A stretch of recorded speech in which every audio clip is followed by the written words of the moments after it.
عقیدہ ختم نبوت کیا ہے اور اس کے ماننے اور نہ ماننے کا ایک اسلامی و قرآنی حکم کیا ہوگا؟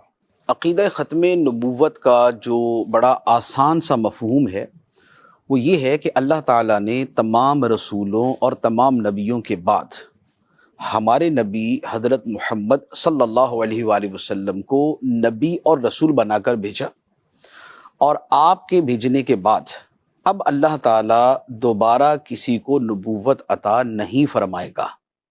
جو آخری نبی کے طور پہ آنا تھا دنیا کے اندر، وہ نبی پاک علیہ الصلاۃ والسلام آ چکے ہیں۔ تو اب آپ کے بعد، آپ کے زمانے میں یا آپ کے بعد قیامت تک اب کسی نئے نبی نے نہیں آنا، کسی کو نبوت نہیں دی جائے گی، کسی کو اس منصب کے اوپر فائز نہیں کیا جائے گا۔ تو یہ ہے ہمارا بنیادی عقیدہ، اور باقی رہا اس کا تعلق کہ اس کا ماننا کیا ہے اور اس کے نہ ماننے کا حکم کیا ہے۔ تو وہ یہ ہے کہ اس کا ماننا تو ایسے ہی ہے کہ یہ جیسے قرآن پاک کا ماننا، کیونکہ نبی پاک علیہ الصلاۃ والسلام کی جو ختم نبوت کا بیان ہے یہ قرآن پاک میں ہے، اور قرآن پاک پر ایمان رکھنا فرض ہے۔ فرض ہے۔ قرآن پاک کے ایک لفظ کا بھی اگر کوئی انکار کرے گا تو وہ کافر ہے اور وہ مسلمان نہیں ہے، دائرہ اسلام سے خارج ہے۔ تو نبی پاک صلی اللہ تعالیٰ علیہ وآلہ وسلم کا آخری نبی ہونا یہ قرآن کا بیان کردہ عقیدہ ہے۔ اب جو اس کا انکار کرے گا تو وہ قرآن ہی کا منکر قرار پائے گا۔ تو قرآن کا منکر کافر ہے، قرآن میں بیان کردہ عقیدے کا منکر وہ بھی کافر ہے۔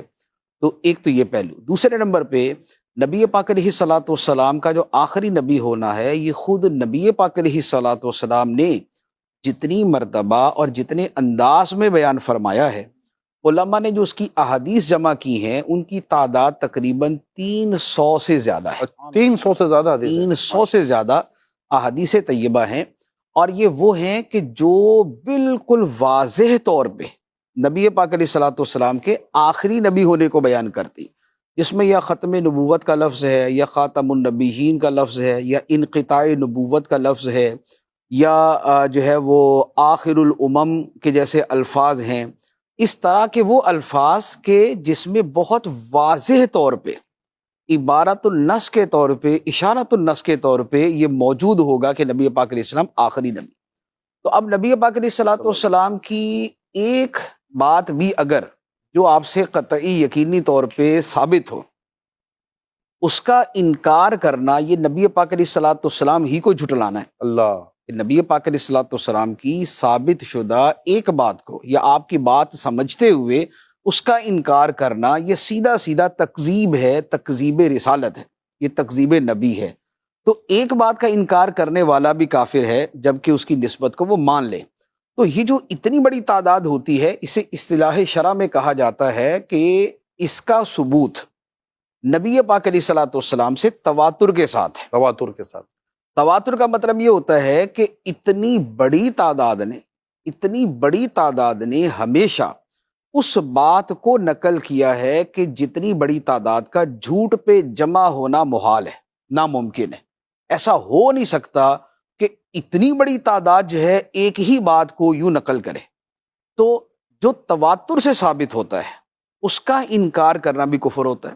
اور نبی پاک علیہ الصلاۃ والسلام کی ختم نبوت کا جو بیان ہے وہ 313 احادیث میں ہے، اور کوئی 40 سے زیادہ صحابہ کرام ہیں جنہوں نے وہ روایات بیان کی، اور اس کے بعد جو تعداد ہے وہ تو پھر بڑھتی گئی مسلسل۔ تو یہ تواتر کے ساتھ منقول عقیدہ، تو لہٰذا اس اعتبار سے بھی اس کا جو ہے انکار کفر ہے۔ تیسری بات یہ ہے کہ عقائد کے اندر مختلف کیٹیگریز ہوتی ہیں، کہ ایک ایکسٹریم لیول کے جو جسے کہا جاتا ہے کہ قطعی، یقینی، اجماعی، اذعانی عقائد، ایک اس سے کچھ نیچے درجے کے ہوتے ہیں، اس سے کچھ نیچے درجے کے ہوتے ہیں، لیکن اس کا تعلق تھوڑا سا علم مباحث کے ساتھ ہو جاتا ہے۔ جو سب سے اوپر والا درجہ ہے عقائد کا اسے کہا جاتا ہے ضروریات دین۔ ضروریات دین کا مطلب یہ ہوتا ہے کہ یہ ایک ایسا عقیدہ ہے کہ جس کا نبی پاک علیہ الصلاۃ والسلام کے دین سے ہونا ہر عام و خاص کو پتہ ہے۔ کوئی عالم ہے یا کوئی علماء کی صحبت میں بیٹھنے والا ہے جسے دین کا تھوڑا بہت بھی شغف ہے، وہ یہ جانتا ہے کہ یہ اسلام کا عقیدہ ہے، یہ اسلام کی بات ہے۔ ایسا جو عقیدہ ہوتا ہے اسے کہا جاتا ہے ضروریات دین۔ ضروریات دین وہ چیزیں ہیں کہ جن میں کسی ایک کا انکار کرنے والا بھی اسلام سے 100% خارج ہے، کیونکہ ضروریات دین کی کیٹیگری کیا بنتی ہے؟ جیسے ضروریات دین میں سے ہے کہ اللہ ہمارا معبود ہے، بے شک، اللہ ایک ہے، اللہ تعالیٰ نے انبیاء کو بھیجا، ہمارے نبی صلی اللہ علیہ وسلم اللہ کے رسول ہیں، قرآن اللہ کی کتاب ہے، قیامت نے واقع ہونا ہے، جنت اور جہنم اللہ تعالیٰ نے 2 ٹھکانے جزا و سزا کے لیے تیار فرمائے ہیں۔ تو اب جس درجے کے یہ عقیدے ہیں، ان عقیدوں کو سنتے ساتھ ہی ایک درمیانہ سا بھی، بلکہ درمیانے سے بھی کم درجے کا دین سے تعلق رکھنے والا بندہ سمجھ لیتا ہے کہ یار یہ تو ہمارا اسلام کا عقیدہ ہے نا، جی، یہ تو اسلام ہے، یہ تو ہمارا دین ہے۔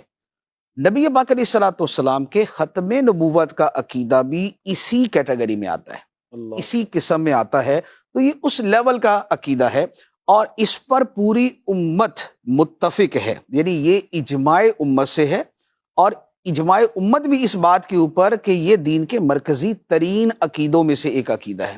تو لہٰذا اب جو اس کا انکار کرے گا وہ ہوگا ضروریات دین کا انکار۔ تو ضروریات دین کا ماننا فرض اور کسی ایک دینی ضروری عقیدے کا انکار کرنا جو ہے یہ کفر ہوتا ہے۔ تو یہ ہے عقیدہ ختم نبوت کا معاملہ، کہ اس کا ماننا اتنا ہی فرض ہے کہ جتنا نبی پاک علیہ الصلوۃ والسلام کو خود نبی ماننا فرض ہے۔ اللہ، نبی ماننا اور آخری نبی ماننا یہ دونوں برابر درجے کے، اللہ، اللہ، تو لہذا ماننا اتنا فرض اور اس کا انکار کرنا اتنا ہی بڑا کفر ہے کہ جتنا نبی پاک علیہ الصلوۃ والسلام کو نبی ماننے سے انکار کر دے۔ تو یہ عقیدہ اس مرتبے کا ہے۔